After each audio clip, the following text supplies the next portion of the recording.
Με αφορμή δύο σχόλια στο τελευταίο μου βίντεο για τους υδατάνθρακες, βρίσκω την ευκαιρία να αναφερθώ σύντομα στη λεγόμενη γυμναστική με άδειο στομάχι ή αλλιώς στα αγγλικά fasted exercise.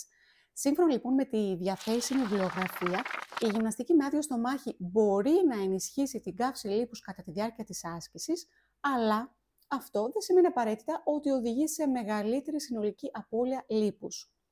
Ας μην ξεχνάμε άλλωστε ότι στο τέλος της ημέρας αυτό που έχει πάντα σημασία σχετικά με την απώλεια βάρους είναι το αρνητικό ισοζύγιο, δηλαδή το να ξοδεύουμε περισσότερες θερμίδες από όσες προσλαμβάνουμε.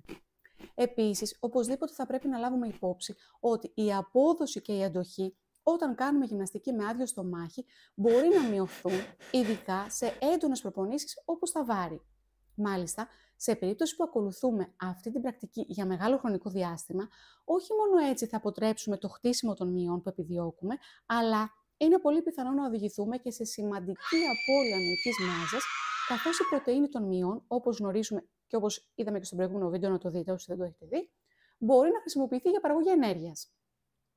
Τώρα, αναφορικά με τον ισχυρισμό ότι η άσκηση με άδειο στομάχι αυξάνει την καύση λίπους για 48 ώρες μετά την προπόνηση, να πω ότι δεν υπάρχουν ισχυρά επιστημονικά δεδομένα προς αυτή την κατεύθυνση. Αντίθετα, το after-burn effect, το οποίο αναφέρεται στις αυξημένες θερμίδες που καίμε μετά την άσκηση, εξαρτάται από την ένταση και τη διάρκεια της προπόνησης και όχι από το εάν ήμασταν νηστικοί ή όχι.